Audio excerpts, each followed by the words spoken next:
Erkek urgaç aralashıp berdi. Çoğun kişine var ha. Soyuş kalan desеңiздер. Sizlerge ушул жерден баларын билип беречи.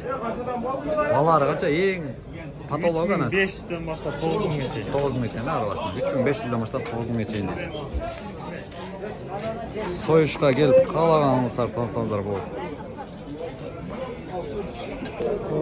Канчада атасың? Мен 8 bin. Ne ala 8 mi? Ula erkek urgaç. Urgaç. 8 mi?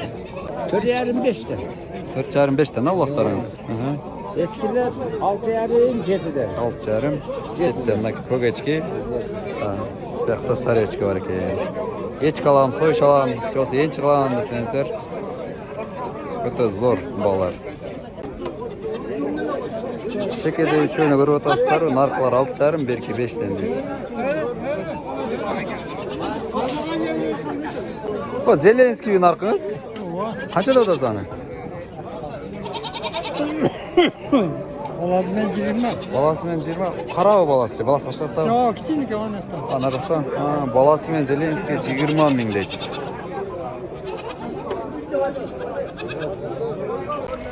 Bu var efendim. 4200. Soyuş kaldınız mı? Ortaya da terapiyasını ki daha çıkartalım. 4800. Bunu yan buraya cüldüremizde mayılı Dörtten aldım. Ya 12 milyon satalım. Ha satas mı? Kaça kaldınız mı? Şimdi çeker aslında saklı kesin. Bu kaça kaldınız öyle? 2000'den alıyordu. 2000'den 20 bin bolup kaldım onu men satpa. Ha. 20 bin bolup kaldım men satpam onu. Ne olmaz?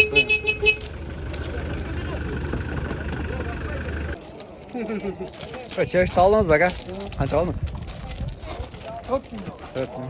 4 bin.